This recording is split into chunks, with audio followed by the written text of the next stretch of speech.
The air inside the judicial chamber was cold and tasted of recycled metal. Jae Kim stood on the smooth platform, his hands held loosely at his sides. He tried to keep his breathing even. Across the wide room, seated on a high podium that seemed to grow from the floor itself, was the magistrate. It was a being of shifting crystalline angles, light catching and fracturing inside its body. It did not have a face you could read. In the small gallery to the left, Jae's two friends watched. Hannah Park's fists were clenched tight in her lap. Next to her, Min-soo Choi stared straight ahead, his jaw tight. They had all worked together on the luxury Starliner Stellar Grace. Jae was the chef. Hannah managed the guest suites. Min-soo worked in the ship's gardens. They were just humans, trying to make a living in a very big galaxy. The magistrate's voice filled the room.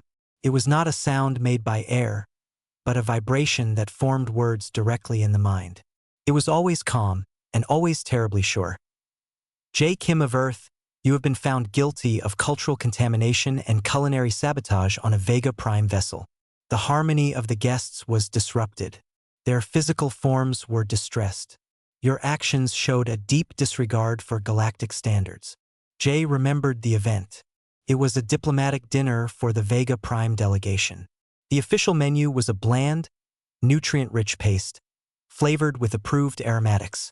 It was considered the height of polite, safe dining across this part of the galaxy. But Ambassador Lrin, a being with a face like a kind walrus, had privately asked Jae for something new. He was tired of the paste.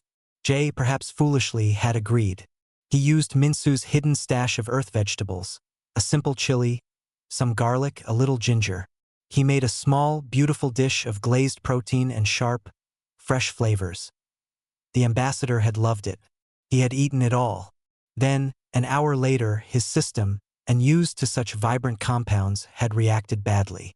It was not deadly, but it was undignified. The Vega Prime officials were furious. The Stellar Grace's managers were even more furious. Someone had to be blamed. That someone was Jae. The magistrate continued. Your species is young on the galactic stage. You are impulsive. You treat food as an art, not as mere fuel. This has its place, perhaps, on your own world. But here it is a danger. You must learn that our ways exist for a reason. You must learn humility. Jae kept his mouth shut. Arguing now would only make it worse. He saw Hannah shake her head slightly, a warning in her eyes. Therefore, the magistrate vibrated, the crystals of its body glowing brighter for a moment. The court sentences you to exile.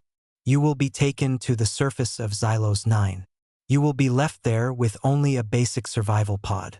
This is a Class 9 Deathworld. Its environment is its own sovereign and violent nation.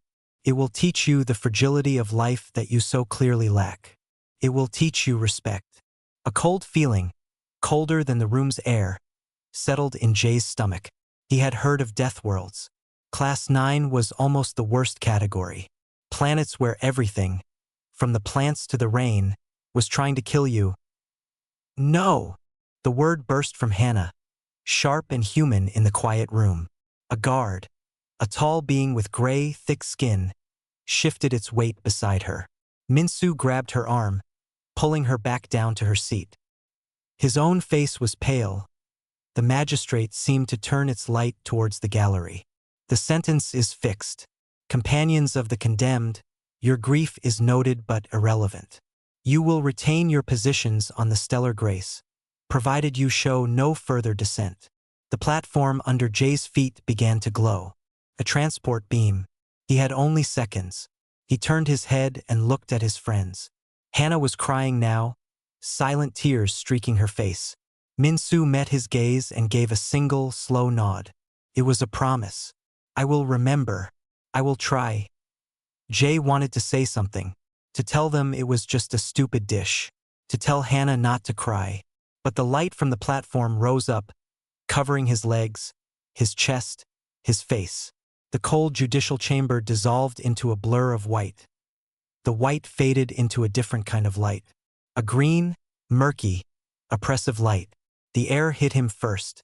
It was thick, warm, and wet, like a towel shoved over his face. It smelled of rotting flowers and sharp, alien spice. He stumbled forward a step, his boots sinking into soft, mossy ground. He was in a small clearing. The sky above was a bruised purple, streaked with green clouds. The trees were not like earth trees.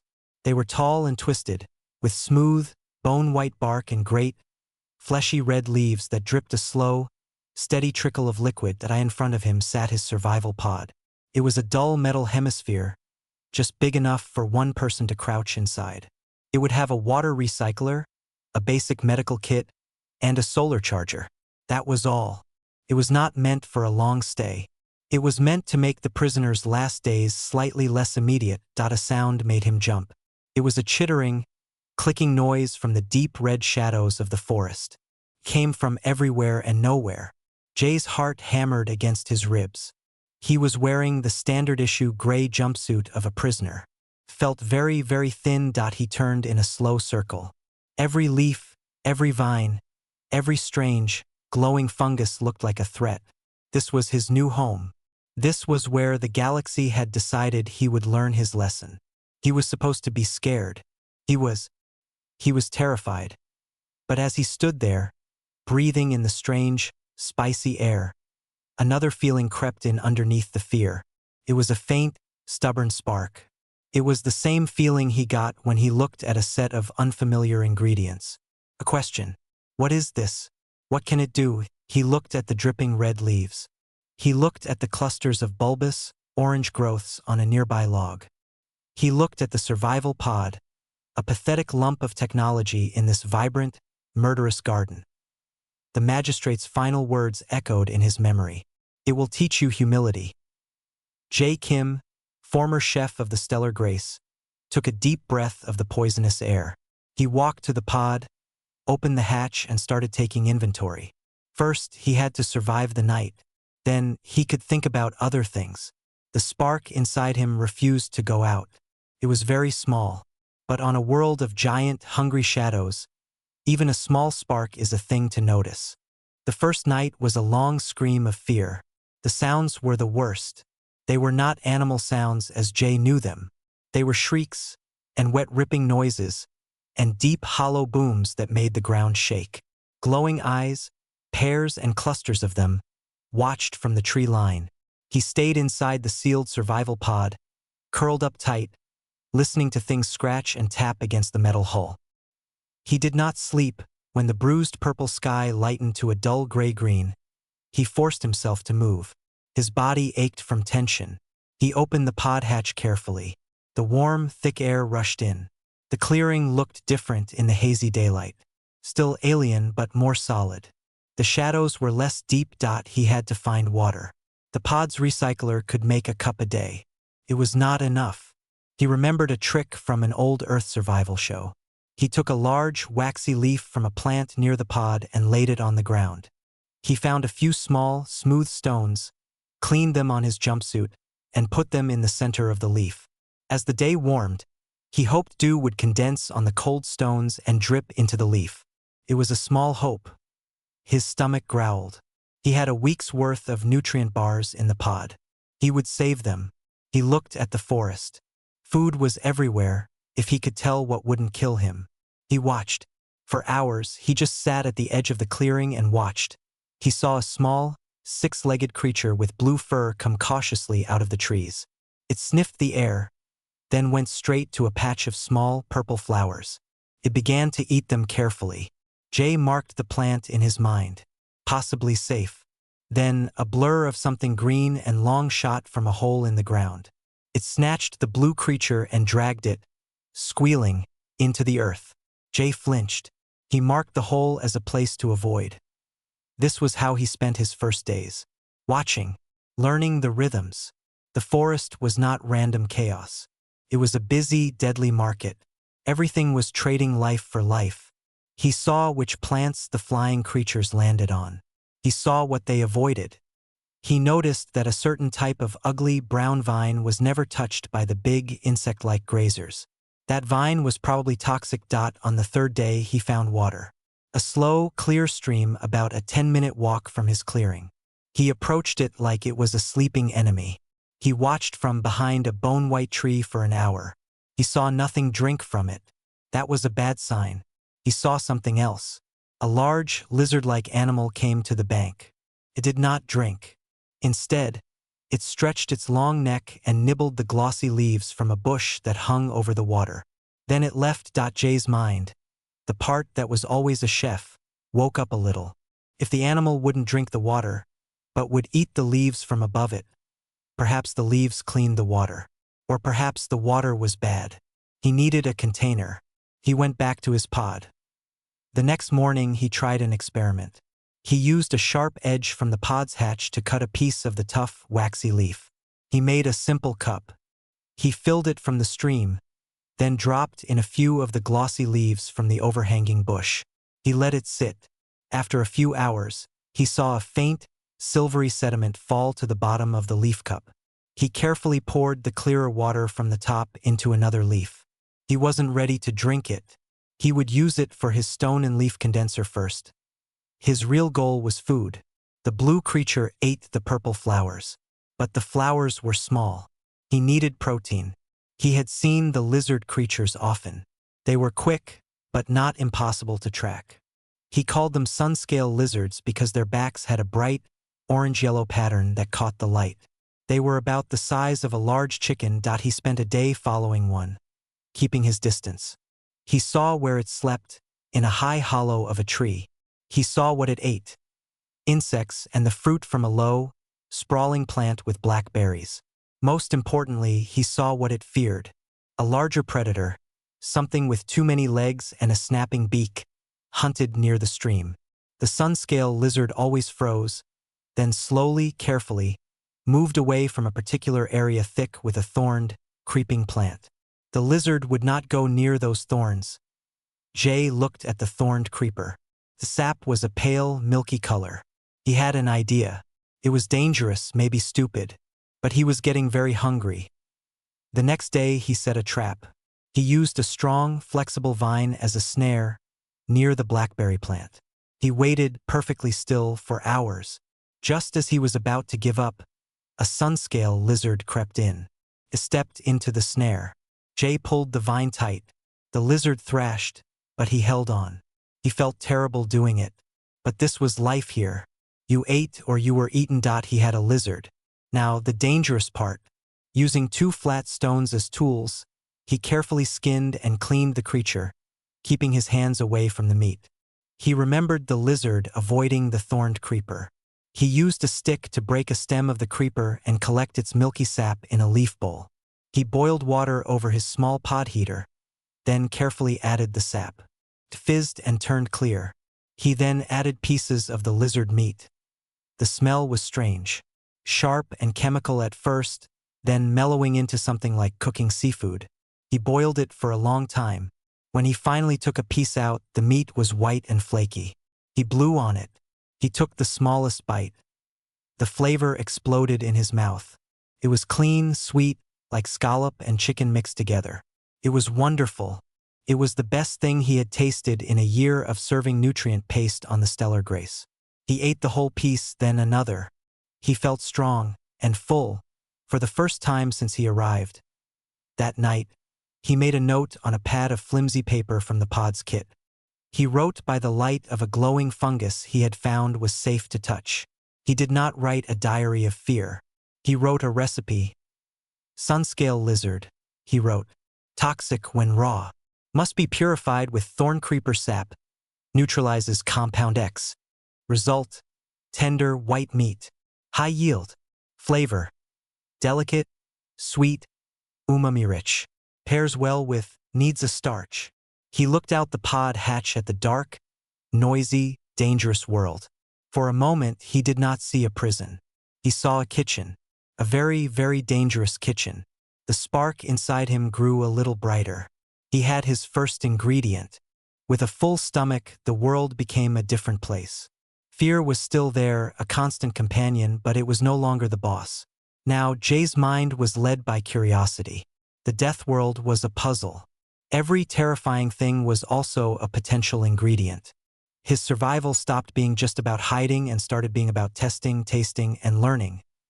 The note he had made about needing a starch became his new mission. He watched the larger animals. Some of them dug in the soft ground near the big trees with the red leaves. They pulled up thick, blue tubers that looked like dirty purple sweet potatoes. He saw the animals eat them with no ill effects. But he had learned caution was everything. He waited until one of the diggers, a creature like a bristly, slow-moving pig, left the area. Then Jay crept over to the disturbed earth. He dug with a sharp stick and pulled up one of the blue tubers. It was heavy and hard. He took it back to his clearing, which he now thought of as his camp. He didn't cook it right away. First, he did a skin test. He rubbed a tiny piece of the raw tuber on the inside of his arm and waited. Norast. Next, he boiled a thin slice in water for a long time. He took the boiled piece and touched it to his lips. A slight tingle but no burning. He placed the smallest bit on his tongue. Tasted earthy and bland, like a raw potato. He waited an hour. He felt fine. Finally, he boiled a larger piece. The hard blue flesh softened and turned a deep, rich violet. He took a cautious bite. It was perfect. The texture was like a firm, waxy potato. The flavor was nutty and solid. It was a foundation, a base. He could build a meal on this. Jay felt a surge of real happiness. It was a quiet, steady feeling. He had protein. He had starch. Now he needed flavor. His grandmother's voice came back to him, from his childhood in her busy kitchen in Busan. The difference between food and a meal is in the seasoning, Jaya. She would say, stirring a giant pot of soup. You have to listen to what the food needs. He started to listen to Class-9. He noticed that after the frequent warm rains, a certain patch of moss released a sharp, peppery scent. He collected some of the moss and dried it near his pod's heater.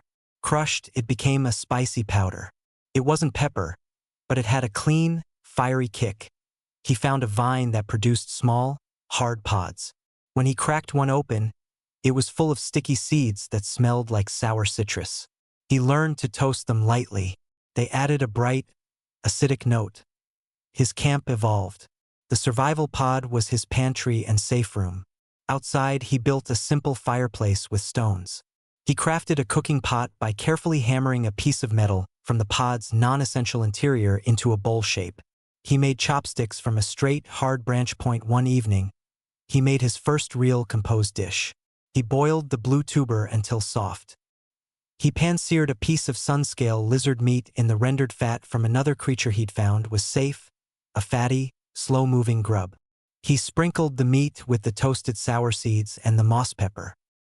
He arranged the tuber and meat on a large, flat leaf. He sat by his small fire as the strange sun set, painting the sky in colors of rust and bile green. He took a bite. The lizard was tender and sweet. The tuber was hearty and grounding. The sour seed cut through the richness, and the moss pepper warmed his throat. It was a complete meal. It was good. More than good. It was interesting. He was no longer just surviving on Class-9. He was dining on it. This change in his thinking changed his actions. He stopped moving through the forest like a scared mouse. He moved like a shopper in a dangerous market. He looked for textures, aromas, contrasts. He watched not just for danger, but for possibility. He discovered that the fleshy red leaves of the bone-white trees, while toxic to eat, could be used to wrap food for steaming. They imparted a subtle, smoky flavor. He found that the liquid dripping from them, collected in a clean leaf, could be reduced into a sticky, sweet-sour glaze. If boiled long enough to break down the poisons, his jumpsuit became stained with alien soils and plant juices.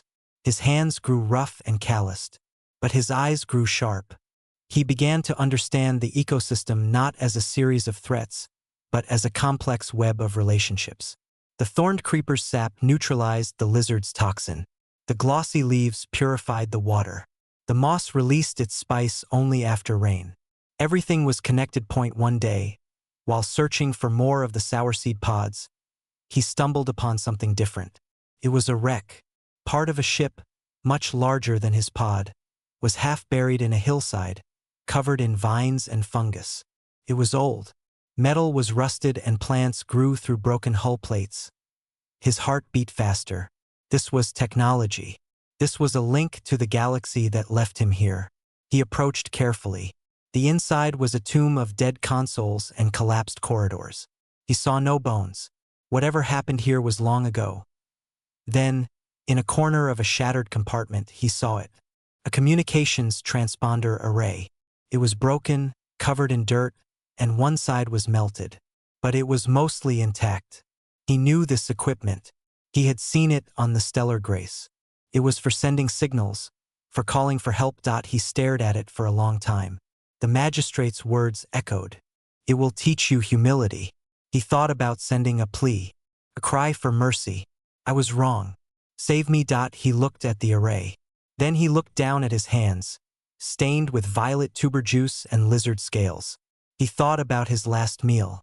The perfect sear on the meat, the balance of the sour and the spicy. He did not feel humble. He felt in charge of his kitchen, of his menu. A slow smile spread across his face. It was not a happy smile, but a determined one. He would not send a cry for help. He had a different message to send. But first he had work to do. He needed to get this array working, just enough for one transmission.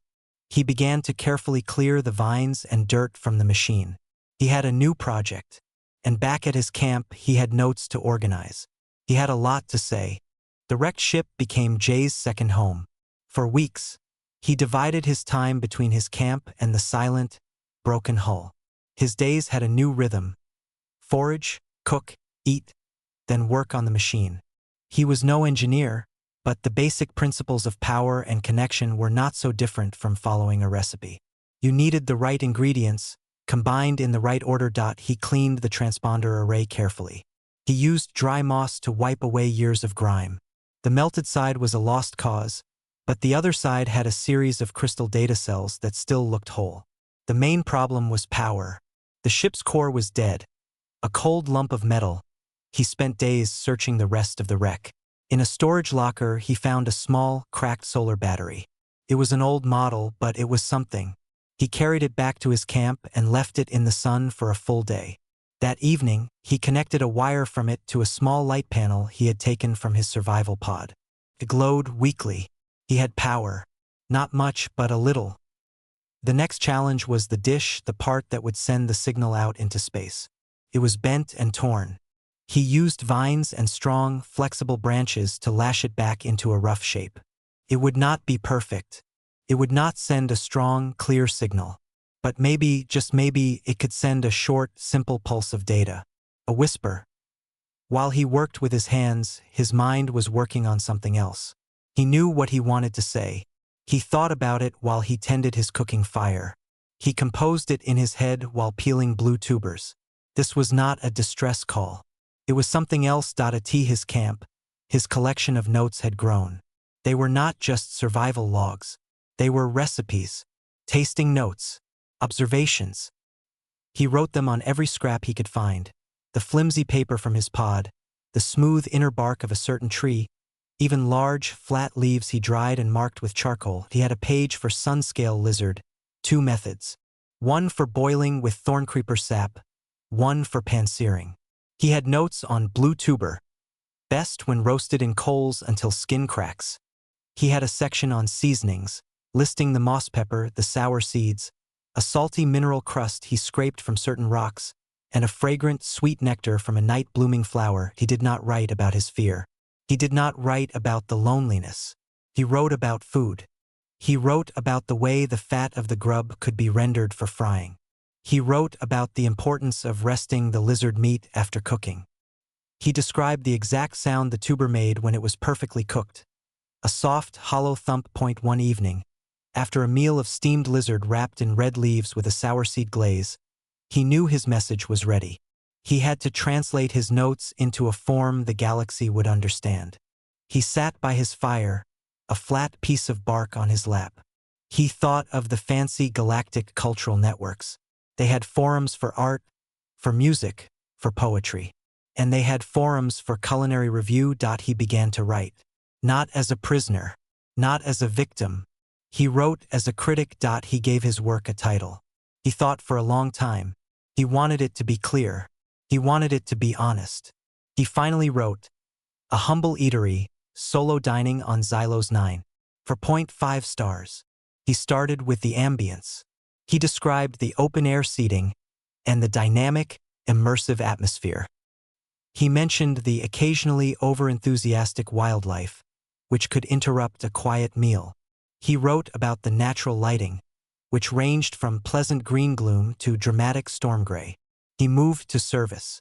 Fully self-service, he wrote. The chef is also the forager, the cleaner, and the dishwasher. This does create a unique connection to the meal, though waiting times can be unpredictable. Then the important part, the food. He created a menu of 5 dishes from his notes.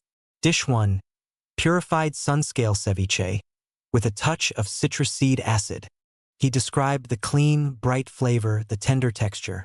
Dish 2, roasted blue tuber with grub fat fry. He wrote about the creamy interior and the crispy, savory outside. He went on. Dish 3, red leaf steamed fillet with glaze.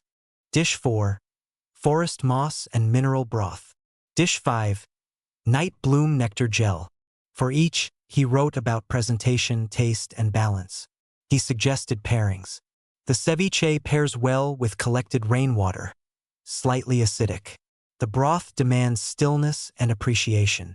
He ended with a final note. This is not a place for the timid diner. Reservations are not accepted. The price is your full attention. But for the adventurous palate, it offers flavors found nowhere else in the galaxy. A truly local experience. Lost 1 star for the lack of a proper restroom. He read it over. It was exactly what he wanted to say. It was the truth of his life here, but seen through a different lens. It was not a cry for help. It was a review. Now he had to send it. He gathered his power source, his wires, and his repaired dish. He spent a day setting it all up near the wreck, pointing the bent dish towards the part of the sky where he knew the galactic network hub would be. He connected the cracked solar battery.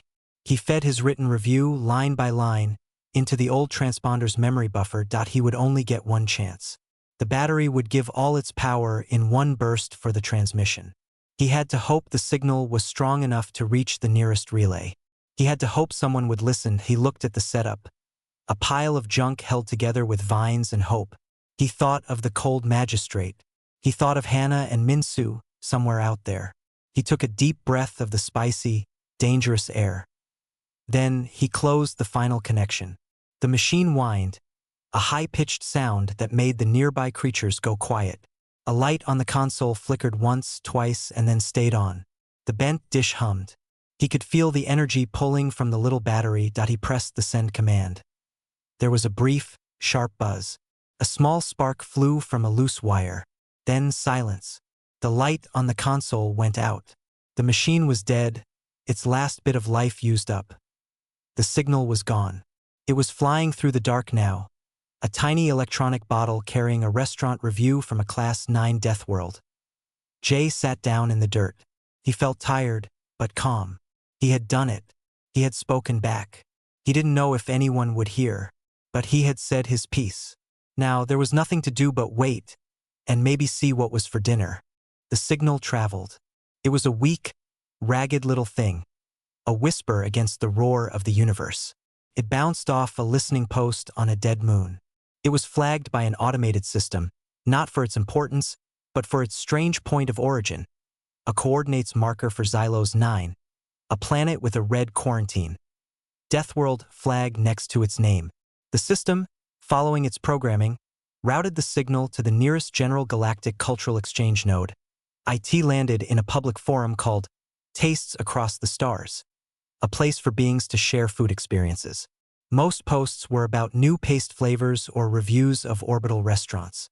The signal unpacked itself. The title appeared first. A humble eatery, solo dining on Class-9, for 0.5 stars. For a few hours, it just sat there. A user named Sporefan87 scrolled past it, thinking it was a joke in poor taste.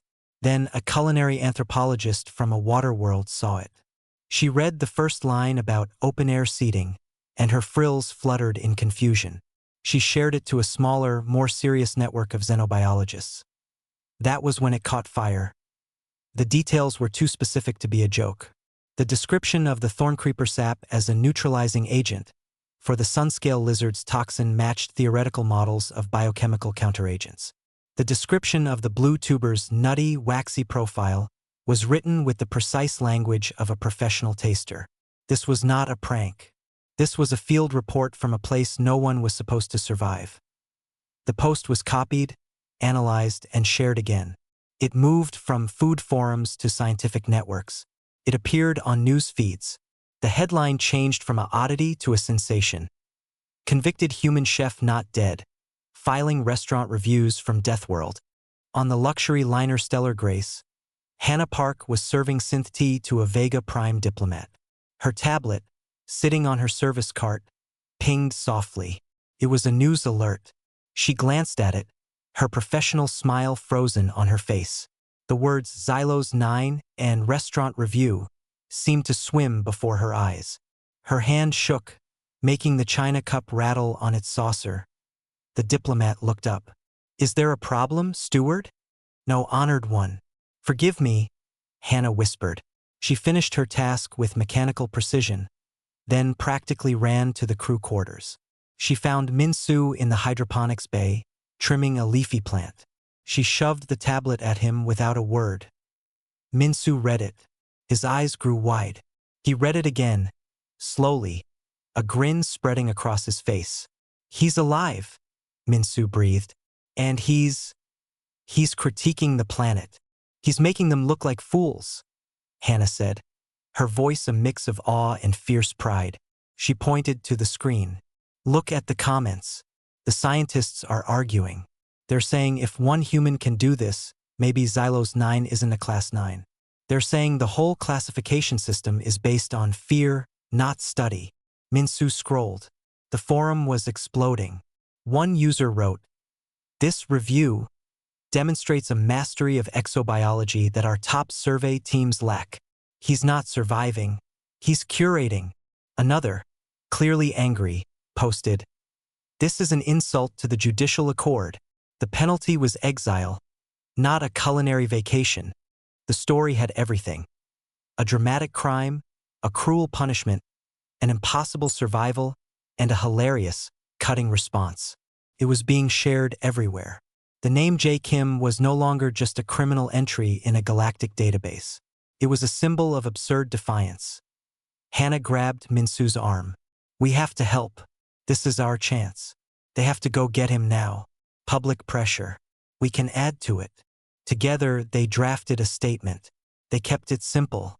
They posted it to the same forum, verifying their identities as former crewmates. "We knew J. Kim," they wrote. "His only crime was caring about flavor in a galaxy that prefers to be bland. His review proves his spirit was never broken. The Galactic Council must authorize a retrieval mission. Not to pardon him, but to learn from him." Their post was picked up by major news streams. The narrative solidified. The galaxy had tried to crush a human for his creativity, and he had responded by writing a menu in a cold, crystalline chamber far away. The magistrate who had sentenced Jay felt the subtle vibrations of the galactic network. It was receiving updates, analyses of the public dissent. The calm, sure logic of its decision was being questioned, mocked even. The concept of a death world was being challenged by a list of appetizers. For the first time in a long career, the magistrate experienced something unfamiliar: doubt. Not about the law, but about its understanding of the convicted. It had sought to teach a lesson in fragility. The human had instead given a lesson in adaptability. And he had done it with a critic's flair. The council, sensing a public relations disaster and genuine scientific interest, began fast-tracking a discussion. A motion was proposed. Send a mission to Xylos-9. Verify the human's condition.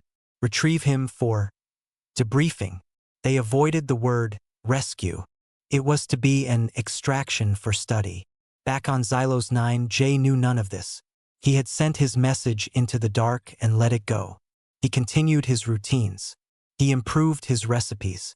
He built a better smokehouse out of stones and clay. He fermented a sauce from lizard bones and sour seeds, storing it in a hollow log. He sometimes looked at the stars, but not with longing. He looked at them like a chef waiting for customers. He had sent out his menu. The ball was in their court. In the meantime, he had a dinner to prepare. The night-blooming flowers were in season, and their nectar was particularly sweet. He thought it would go well with a lightly smoked lizard breast. He got to work, the noises of the deadly forest now just the familiar sounds of his kitchen at work. The ship that came to Class-9 was not a judicial vessel. It was a small, fast science scout called the Curious Leaf. Its mission was simple: find the human, verify his condition, and bring him back. The council had been very clear. This was an observation and retrieval operation. No more, no less. On board was a team of 3. The leader was pilot Nara, a serious woman from a low-gravity world. With her was biologist Tun, a being with 4 eyes who specialized in toxic ecosystems. The third member was the official observer, the same crystalline magistrate who had pronounced Jay's sentence. It had insisted on coming. The council agreed, hoping its presence would lend the mission a sense of legal closure. The Curious Leaf broke through the green clouds. Tun scanned the surface, her 4 eyes wide. Fascinating. The bioreadings are off the scale. The chemical interactions in the atmosphere alone are like a war. Locate the human signal. The magistrate vibrated, its form reflecting the planet's sickly light. There is no signal, Nara said, her hands moving over the controls. But the judicial database has the original drop coordinates. We can start there. The ship descended towards Jay's clearing. Through the viewport, they saw the small, dented survival pod. It was almost completely covered in a crawling, phosphorescent moss. It looked abandoned. A heavy feeling settled in the cabin. They were too late. The planet had won. Scan for life signs, the magistrate ordered, its light patterns flickering. Tun adjusted her instruments.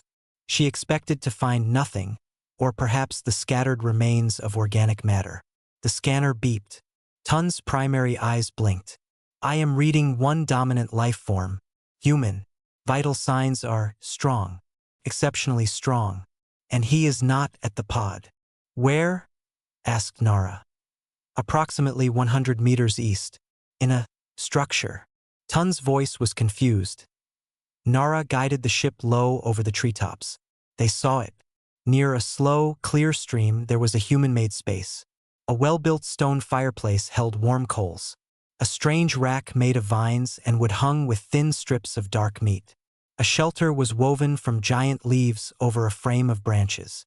And there, kneeling by a flat stone, was a man that he was using a round stone to grind something in a bowl. His hair was long and tied back. He wore a patched-together outfit of his old jumpsuit and cured animal hides. He did not look up as the shadow of the ship fell over him. The Curious Leaf landed at the edge of the clearing, crushing alien ferns. The ramp descended with a hiss. The magistrate moved out first, its crystals gleaming. Nara and Tun followed, their environmental suits sealed tight. Tun's instrument chirped constant warnings about airborne toxins.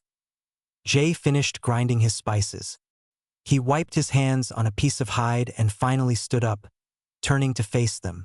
He looked at the magistrate, then at the 2 suited figures. His face showed no surprise, no fear, no relief. It was the calm, assessing look of a chef checking a delivery. You're late, Jay said. His voice was rougher than they remembered, but clear. I was starting to think you weren't coming. The magistrate's vibrations were tight, controlled. Jaekimo. You are retrieved by order of the Galactic Council. Retrieved, Jay repeated, as if tasting the word. He nodded slowly. Okay, but it's a bad time. I'm in the middle of lunch prep. The smoke needs tending. He turned his back on them and walked to his smokehouse, a clever dome of stones and clay. He opened a small door and peered inside, adjusting some hanging strips of meat. A wave of rich, smoky, utterly alien aroma washed over the group. Tun's 4 eyes widened behind her visor. Her chemical sniffer went wild. Incredible, she muttered. He's using the smoke from the charred wood of the whitebark tree. It has antimicrobial properties. He's not just cooking, he's preserving. Jay closed the smoker and walked to a rack where long purple tubers were drying. "You can stand there if you want," he said, not looking at them. "Or you can sit. It'll be about 20 minutes. The magistrate stood, immobile. This was not the broken, humble creature it had expected. This man was in charge. Of this place, of this moment. Nara, the pilot, slowly unsealed her helmet, against protocol. The air hit her thick and spicy. She coughed once, then breathed in deeply. "It smells like dinner," she said. Amazed, Jay gave a small shrug. "It is dinner." He went back to his grinding stone. Tun, unable to contain her scientific curiosity, stepped forward. She pointed a gloved finger at the bowl. "What is that?" "Moss pepper," Jay said. "From the gray moss near the sinkholes. It's best after a rain. This batch is a little mild." "And that?" Tun pointed to a paste in a leaf-lined bowl. "Fermented sauce. Sun-scale lizard bones, sour seeds, a bit of mineral salt. Been going for about 40 days. It's getting nice and funky." He dipped a clean stick in and offered her a tiny taste. Against every safety rule, Tun lifted her visor and touched the stick to her tongue. Her 4 eyes blinked in rapid succession. Complex, umami, sour, a deep savory note. "It's a preservation method." "Brilliant." The magistrate watched this exchange. It felt the structure of the situation, the power, slipping away from its grasp. It had come to close a case, to collect a remnant. Instead, it found a proprietor. "You were sent here for punishment," the magistrate stated, its vibrations sharp. Jay finally stopped his work and looked straight at the being of light and crystal. "I was sent here to learn humility," he said, his voice even. "I learned many things instead. How to balance flavors. How to listen to a forest. How to make a good soup." He gestured around his camp, at the smoking house, the drying racks, the neat garden of edible tubers. "This is what I did with your lesson." He picked up a flat, leaf-wrapped package from near the fire. He opened it, revealing a perfectly cooked piece of white meat on a bed of soft violet tuber. The steam carried an irresistible smell. He handed it to the magistrate. The magistrate did not eat. Could not. It simply held the warm leaf, feeling the heat, smelling the proof of its own misunderstanding. "The ship is here," the magistrate said. "You will come now." Jay looked at his camp, at his fire, at his kitchen. He gave a slow, single nod. "Okay, let me get my notes." He walked to his shelter and pulled out a bundled stack of bark and leaves, tied with vine. His recipes. He then went to the smoker and took out a small clay pot, sealed with wax. He handed the pot to the magistrate. "A gift," Jay said. "For the council. It's the recipe for that sauce. I think the galaxy might be ready for it now." Without another word, he walked past them and up the ramp into the curious leaf. He did not look like a prisoner being rescued. He looked like a visiting chef leaving after a busy service.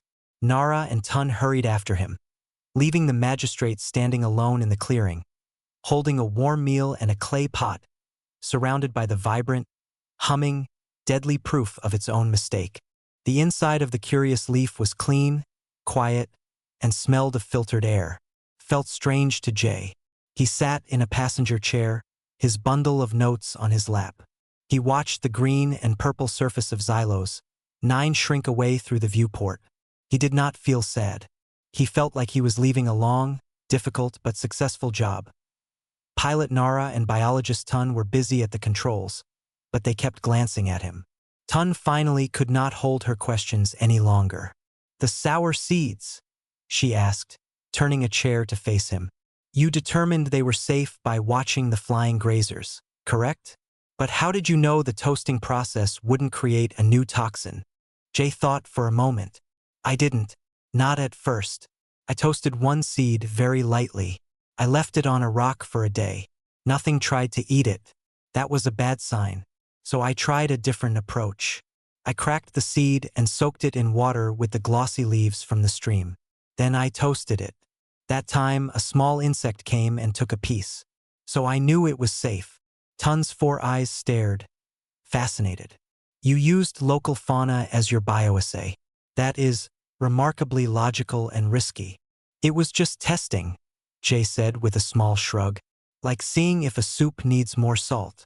Near the back of the cabin, the magistrate stood, still and silent. It held the clay pot. It had placed the leaf-wrapped meal on a console. The humble package seemed to fill the space with its quiet, accusing aroma.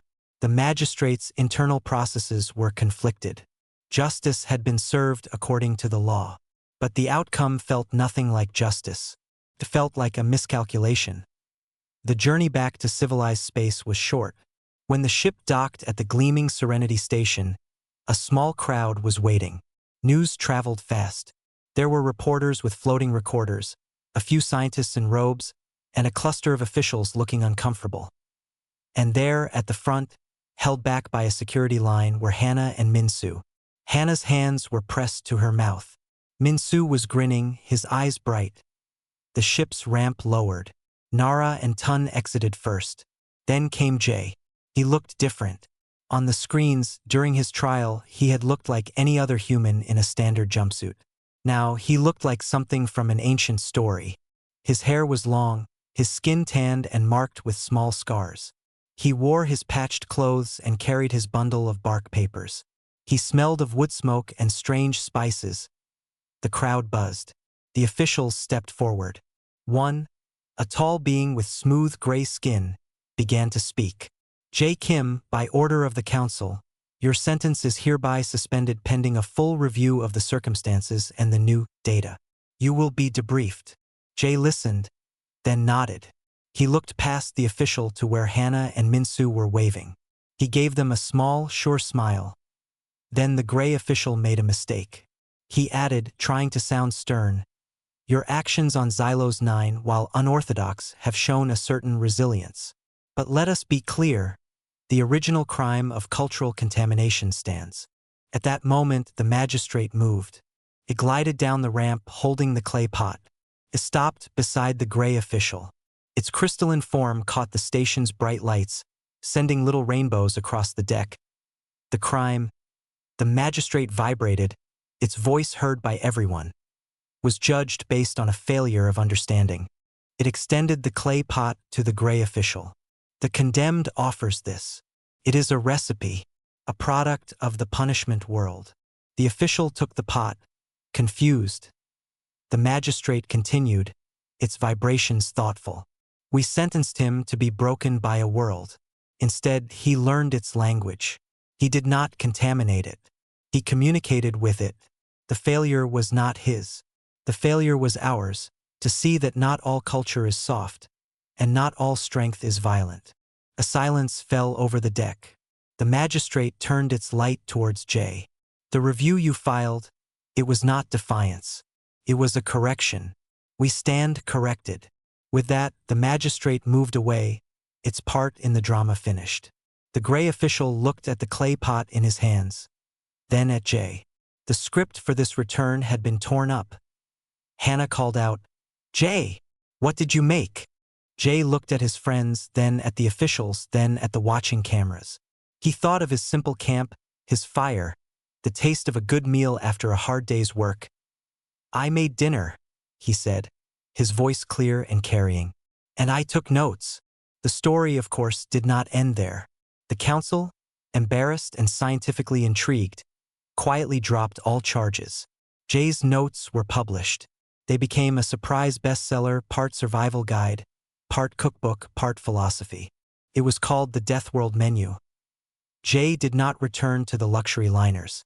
With Hannah and Minsu, he opened a small restaurant on the lower level of Serenity Station. It was called Humble Eatery. The menu changed daily, based on what safe ingredients they could find. It was never about recreating Xylos 9. It was about the idea he learned there, to look at something strange and frightening and ask, not, how can I survive this? But what can this become? The magistrate, in its own way, became a regular. It did not eat, but it would sometimes sit at a corner table, its light soft, listening to the sounds of a busy kitchen, to the chatter of beings enjoying food that had a story. A story that began not with a cry for help, but with a review. And on Xylo's 9, the wind blew through the empty clearing. It stirred the coals in a stone fireplace, now grown cold. It carried the scent of spices and smoke into the vast, hungry forest. The planet went on unchanged, but for a little while it had not been a death sentence. It had been a restaurant, and the chef had given it 4.5 stars.